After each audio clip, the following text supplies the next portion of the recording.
নমস্কার, আমি পৌশালী ব্যানার্জি। কেমন আছেন সবাই? আশা করছি খুব ভালো আছেন। আবার চলে এসেছি নতুন একটি ব্লগ নিয়ে। সেদিন আমাদের পাড়ার একটি অতি প্রাচীন মন্দির আছে, ফতেপুর হরিসভা। এটি গার্ডেন রিচে। প্রতি বছর এই মার্চ মাসে একটি শনিবার দেখে রক্ষাকালী মায়ের পুজো হয়। আর এই রক্ষাকালী মা ভীষণ জাগ্রত। সেটা তোমরা দেখতেই পাবে কিছুক্ষণের মধ্যে যে কত মানুষ এই রক্ষাকালী মায়ের মাহাত্ম্য আছে বলেই কত মানুষ লাইন দিয়েছে পুজো দেওয়ার জন্য। এখান থেকে আমাদের বাড়ির দিক থেকে এই লাইনটা শুরু হলো।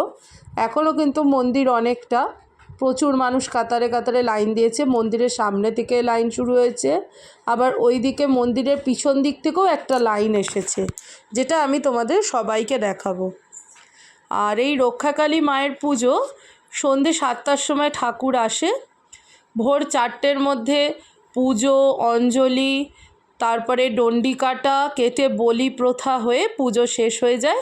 ভোর 4টের মধ্যে মায়ের বিসর্জনও হয়ে যায়। আর এই মাকে এক ঝলক দেখার জন্য বহু মানুষ অনেক দূর দূর থেকে এসে পুজো দেয়।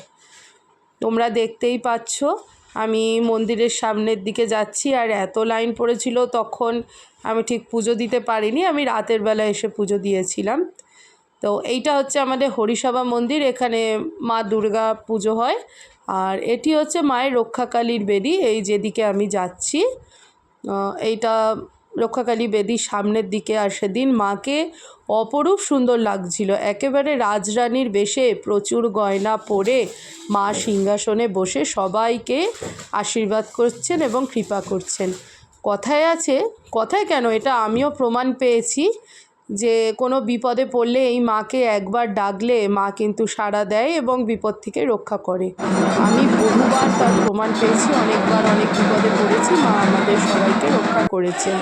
তোমরা দেখছো মাকে কি অপরূপ সুন্দর লাগছে। আর এত ভিড়, সামনে যাওয়াই যাচ্ছে না। পরবর্তীকালে আমি যখন সামনে গেছিলাম, মায়ের ছবির যে শর্টসটা আমি দিয়েছি। এইবারে আমি তোমাদের দেখাই মন্দিরের পিছন দিক থেকে লাইন শুরু হয়ে কোথায় গেছে। এই যাচ্ছি আমরা লাইনটা দেখতে দেখতে। মিষ্টির দোকানেও প্রচণ্ড ভিড় মায়ের প্রসাদের ডালা কেনার জন্য। তখনও প্রচুর মানুষ আসছে লাইন দেবে বলে।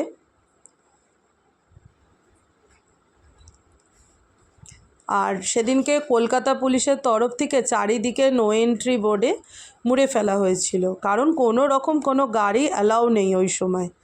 এত মানুষ লাইন দিচ্ছে তো পুজো দেওয়ার জন্য। আর পুজোটা বলতে গেলে রাস্তার উপরেই হয়, তাই গাড়ি ঘোড়া গেলে প্রচণ্ড বিতিকিচ্ছিরি অবস্থার সৃষ্টি হবে। সেই জন্য তোমরা দেখতে পাচ্ছ কলকাতা পুলিশের চারিদিকে নো এন্ট্রি করা আছে। আর পুজোর ব্যবস্থাপনা মারাত্মক ভালো। এই নয় যে লাইন পড়েছেন বলে মানুষ অনেকক্ষণ ধরে, অনেক ঘন্টা ধরে দাঁড়িয়ে আছে।